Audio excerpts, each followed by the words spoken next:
Kell Brook did an interview with IFL TV a couple days ago in which he expressed his anger and disappointment over the fact that Sky Sports were not showing his fight against Terence Crawford here in the UK. And he blamed Eddie Hearn for this because of the fact that Eddie Hearn has a lot of sway over how the boxing budget on Sky Sports is spent. He essentially suggested that Eddie Hearn had turned his back on him and that Eddie Hearn has been ungrateful and disloyal.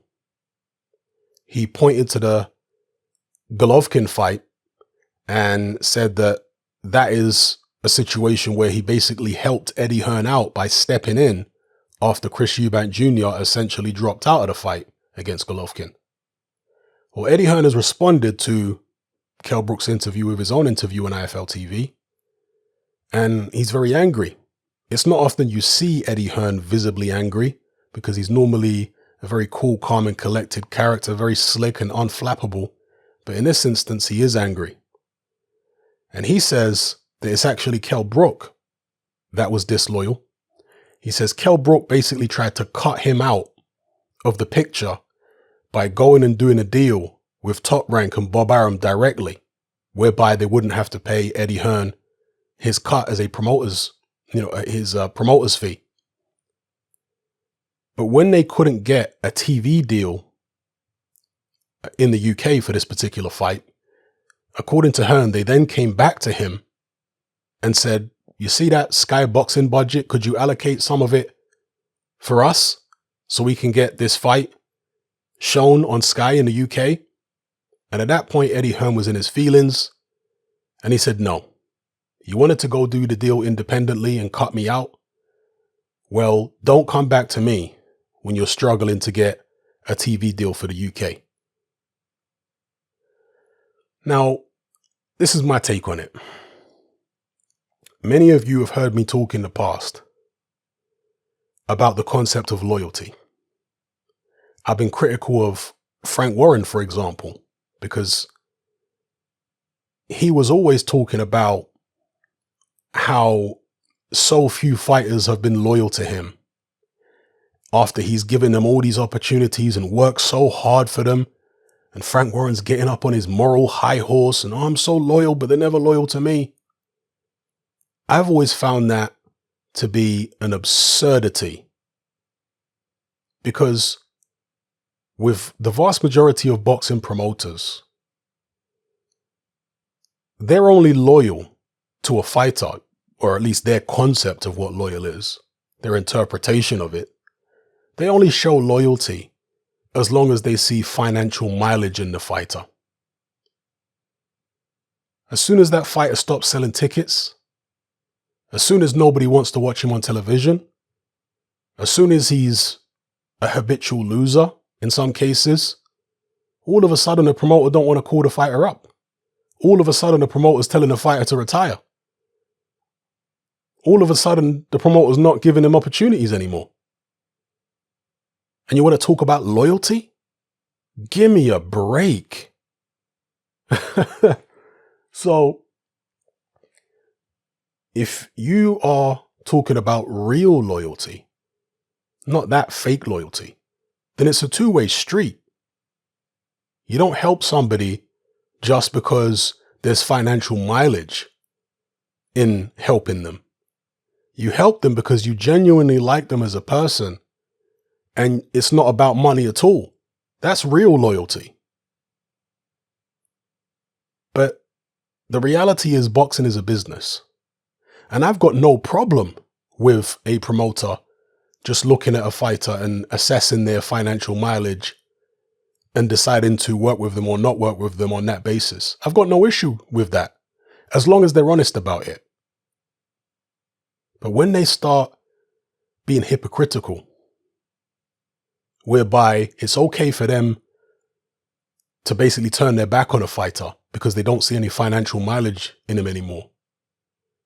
But yet when the tables are turned and a fighter turns their back on them to try to seek a better deal elsewhere, then they get all uppity and start screaming about loyalty. That's what you call hypocrisy. And I've criticized Frank Warren for that in the past. And as far as I can see right now, Eddie Hearn is guilty of the same thing. Now, I'm not an insider in the situation. Maybe there are things that go on behind the scenes that I'm not privy to. Well, of course, there are definitely things that I'm not privy to. But from what Eddie Hearn has said and what Kell Brook has said in this situation, to me, it appears that Eddie Hearn is being a bit hypocritical and that he's starting to behave a little bit like Frank Warren. Hopefully it's not going to develop completely into a Frank Warren type personality, because of course Frank Warren has been involved in multiple legal battles with his former fighters and even legal cases with newspapers and stuff like that. Thankfully with Eddie Hearn, he works with a lot of fighters, including Kell Brook, on a fight-by-fight basis. So there's no long-term contract. Therefore, they're perfectly within their rights legally to leave Eddie Hearn at any time and go do their own thing somewhere else. However, just like I described with Frank Warren and other promoters, if Eddie Hearn doesn't see any financial mileage in you, don't be surprised if he stops calling you, because, you know, especially when you're not under a long-term contract with Hearn, because Hearn does have some long-term contracts with some fighters, but other fighters he works with on a fight-by-fight basis. If you're working on a fight-by-fight basis with Eddie Hearn and you lose a fight, maybe you just fall out of favor with the fans and your financial status as a fighter drops, don't be surprised if Eddie doesn't call you, because he's not legally obligated to call you. If you've got a contract with a promoter that guarantees you 2 fights a year, then if you lose the first fight, as long as there's no stipulations which say that if you lose, then the terms of the contract change, as long as there's nothing like that, then if you lose the first fight, he's still legally obligated to give you another fight, in which case he's going to call you, not because he's your friend, not because he cares about you, but because he doesn't want to be in breach of contract. So he's going to call you up and ask you when you want to get out again. But when you're on a fight-by-fight basis, the promoter, like Eddie Hearn, he has no legal obligation to call you up.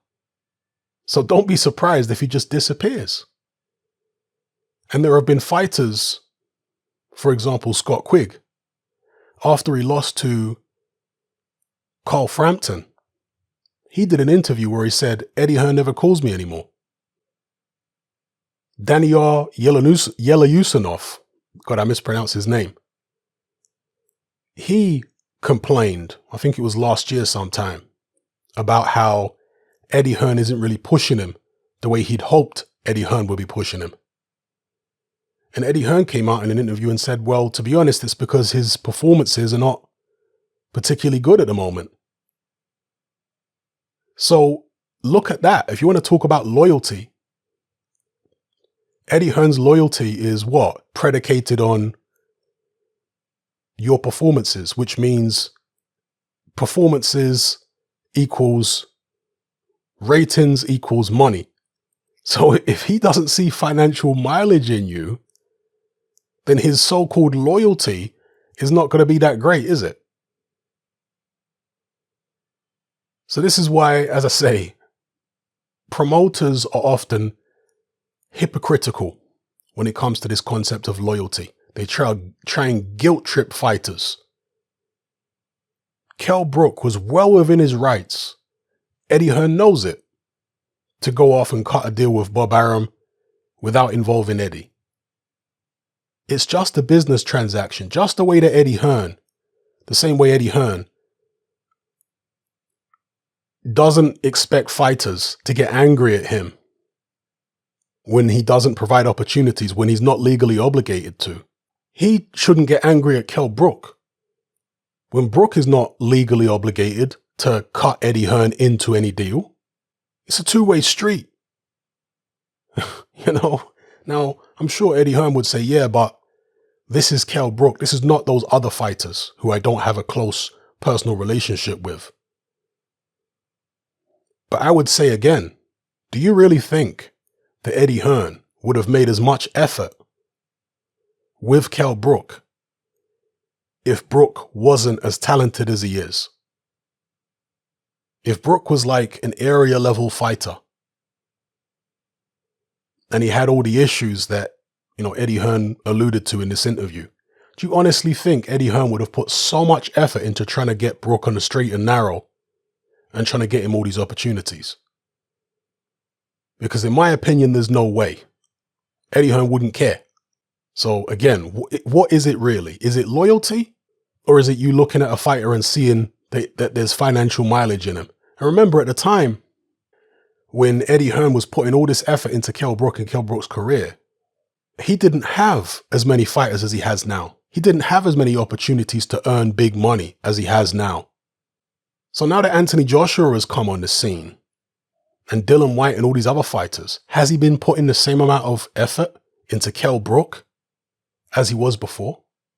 As an outsider, it doesn't appear so.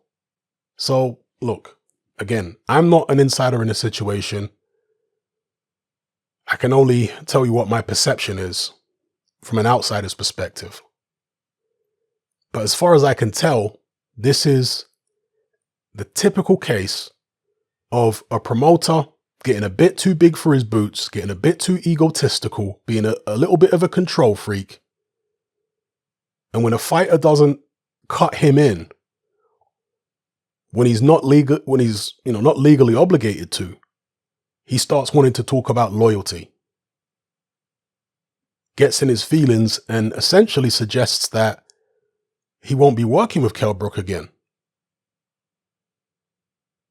And that's one thing you do have to take into account. I mentioned this a few years ago when Dylan White was contemplating leaving Eddie Hearn because he works with him on a fight-by-fight basis. And I said, yeah, Dylan White, if he finds a better deal elsewhere, he should leave him. He just needs to be careful because Eddie Hearn has an ego and he might get spiteful and say, okay, well, if you leave me, that's cool, but you're not going to come back and fight on Sky again. I did mention that at the time. So you do have to be careful. Of course, there have been fighters who have left Eddie Hearn on good terms and they've come back to him later on, like Josh Warrington, for example. He left Eddie Hearn on good terms. He came to the end of his contract because he was on a long-term contract with Hearn. Came to the end of his contract. Frank Warren made him an offer. He went back to Eddie Hearn and said, can you match this offer? Eddie Hearn said no, but if you want to take Frank Warren's offer, it's fine. And that's what Josh Warrington did. Later on, Josh Warrington left Frank Warren and came back to Eddie Hearn. So of course, there are plenty of situations where fighters leave Eddie Hearn and come back and all that kind of stuff. It's fine. But in other situations, Eddie Hearn can get in his feelings. His ego gets involved and he starts acting like these fighters need to show him loyalty. Loyalty for what? Where's your loyalty when this fighter is at the end of their career and they're no longer selling tickets? They're not making you any money. Are you still going to be loyal to them? I know some people are talking about, Dave Allen, that he's really an area level fighter. Yeah, but Dave Allen, when he first started fighting on Eddie Hearn shows, was brought in as cannon fodder for the likes of Luis Ortiz. He was willing to take fights at short notice. He was essentially fulfilling the role of a journeyman, but he was English. So he could talk more and help to sell tickets and stuff in the lead up to the fight. Once Eddie Hearn realized that Dave Allen had this cult following, that's when he decided, okay, maybe I can, let him headline his own shows and whatever. So is it really Eddie Hearn loves Dave Allen so much? Or is it the fact that he saw financial mileage in the guy? And I'm not saying Eddie Hearn is completely cold and doesn't have a genuine affection for some of his fighters, because I'm sure he does. But what I'm saying is that genuine affection only goes so far. And if they weren't, if he didn't see financial mileage in them, his loyalty would evaporate. That's what I'm suggesting. So that's my take on the situation. I think it's a typical promoter's behavior from Eddie Hearn in this instance.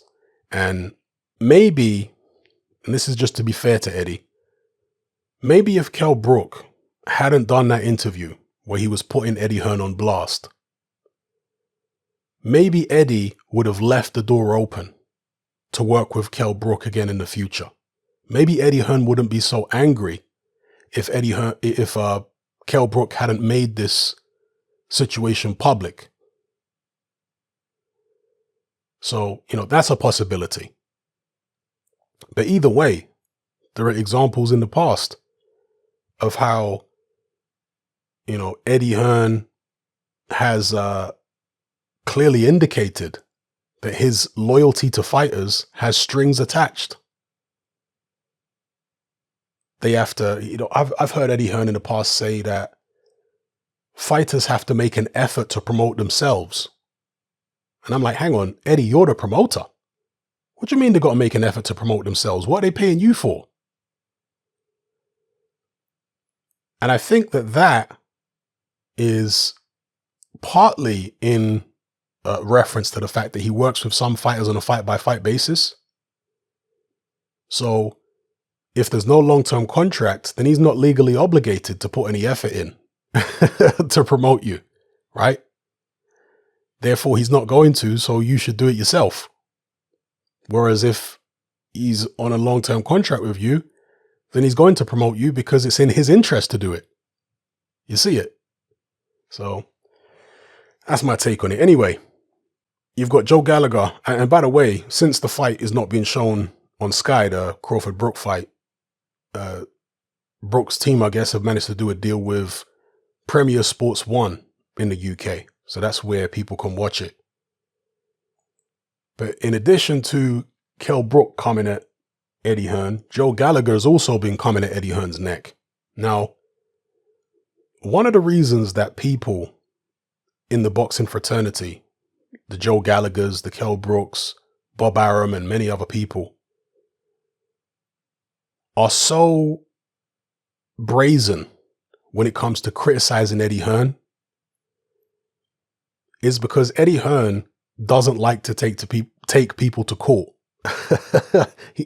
Eddie Hearn likes to try and maintain this image that he is a user-friendly promoter. Okay, he likes to maintain this friendly reputation within the industry and among fighters. He likes to project this image that he is the fighters' friends. And if you are suing fighters all the time and embroiled in all these legal cases, it doesn't make you look very friendly. So I think that's one of the main reasons that Eddie Hearn avoids as much as possible being in legal battles with fighters, or anybody else for that matter.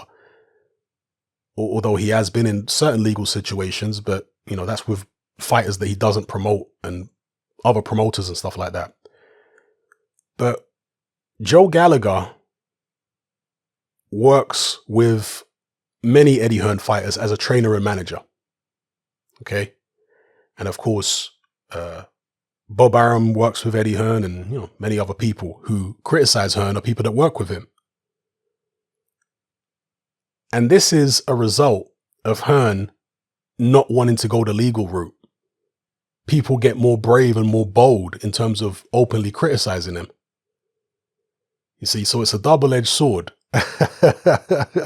On one hand, yes, you gain a lot of people's trust in terms of the fighters. But on the other hand, when people fall out with you, they're going to put you on blast in a way that they wouldn't do, generally speaking, with Frank Warren. Because Frank Warren is, for the longest while anyway, he was real quick to start suing people. And I know the cease and desist letters still go out from Frank Warren's legal team.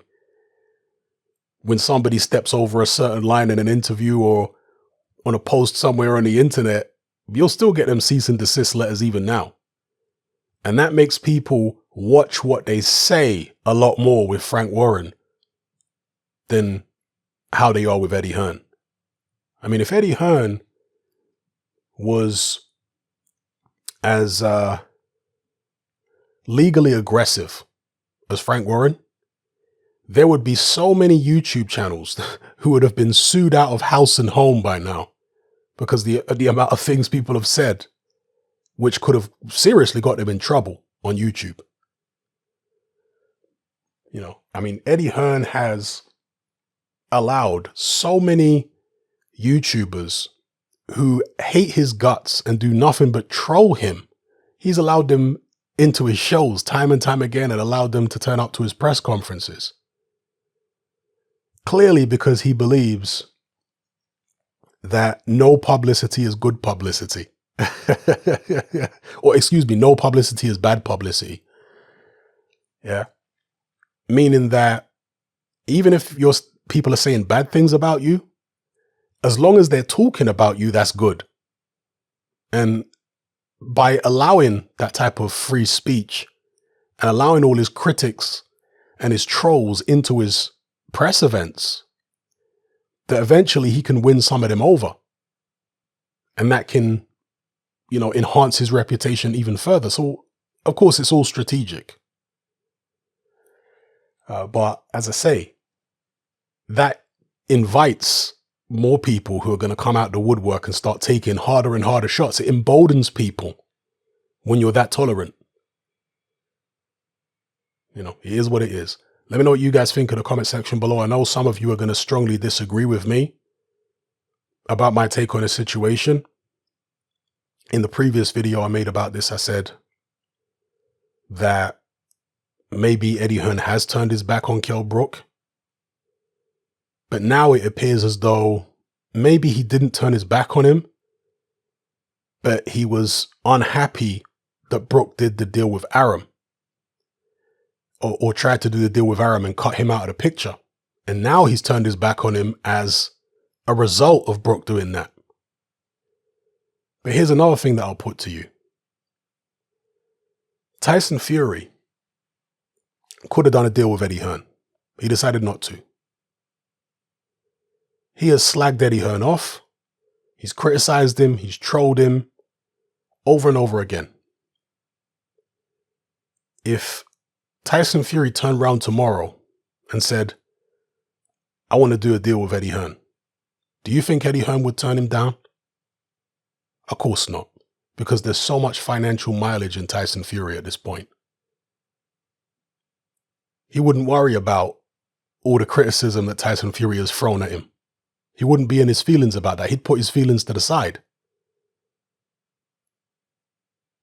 But with Kell Brook, you know, by Eddie Hearn's own mouth, he said Kell Brook is coming to the end of his career. So Hearn turning his back on Brook at this point is partly down to the fact that he doesn't believe there's much financial mileage left in Brook anyway. You know, if Brook was 24 years old rather than 34 and he was going to go fight Terence Crawford, I don't think Eddie Hearn would be so quick to close the door because of the fact that Brook has done an independent deal with Aram. He might not have been happy. His ego might have still been involved, but he would have thought, nah, you know what? Because if he wins this fight and he becomes world champion, there's years left in this guy. So even though I don't like what he's done, I'm going to have to open the door for him. But as it stands right now, Hearn, in my opinion, doesn't believe that Brook is going to win this fight. Doesn't believe Brook can win the fight. Yeah, he wanted the cut of whatever Brook was going to make. And when he couldn't get that, he was like, forget about you then. Go do what you're going to do. Don't come back to me for the rest of your career. That's the attitude he's giving off in this video anyway. But let's see what happens. If Brook does beat Crawford, or even puts up a good performance and his stock rises, let's see if Eddie Hearn changes his tune. I suspect he will. Certainly, if Kell Brook beats Crawford, Eddie Hearn's going to change his tune. And all of a sudden, he's going to want to work with Brook again. But at that point, Brook will be in the driving seat. Maybe Brook won't want to work with Eddie Hearn again. Maybe Brook will say, look, I'm going to talk to Frank Warren. I know he didn't, as far as I know, he didn't part ways with Frank Warren on the greatest of terms. But if he beats Crawford, maybe there's a rematch clause in place, so he'd have to do it again. And by the way, watch out for the rematch clause, because Bob Arum says that he doesn't like putting rematch clauses in place for his fights. Let's see if that's the case for Kell Brook versus Terence Crawford. Because I suspect there probably is a rematch clause in there. Maybe I'm wrong, but I suspect there probably is. If there isn't, then Kell Brook can go to Frank Warren and say, okay, for my next fight, I'm going to fight so-and-so, and I want to work with you on a fight-by-fight basis, just like I was with Eddie Hearn. Are you willing to do that and pay me X amount of money? You know Frank Warren's going to say yes. You know he's going to say yes. Or maybe Kell Brook will sign a deal with Arum or something and fight in the States. Who knows? But that's my take on it, people. When it comes to promoters and this loyalty business, you don't need to be loyal. You shouldn't be loyal to promoters, managers, trainers, etc. As a fighter, when it comes to the business, you need to be selfish. Because best believe the promoters and the trainers, for the most part, you get more genuine people who are trainers than managers and promoters. But certainly managers and promoters, etc., there's no room for loyalty with those people. Even trainers, depending on what kind of job they're doing for you, there's no room for loyalty. The managers and promoters are not going to be loyal to you. Why on earth are you being loyal to them? Why on earth are you letting them trick you like that or finesse you like that? Now, obviously, you need to be mindful, because if you decide to leave this promoter or do whatever, there could be consequences. Yeah, you need to be mindful of the consequences, definitely. But you don't allow them to trick you with this moral high ground and getting on their high horse about loyalty. Don't allow them to trick you with all that nonsense, because they're only quote unquote loyal to you as long as they see financial mileage in you. Anyway, let me know what you guys think in the comments below. I'm out.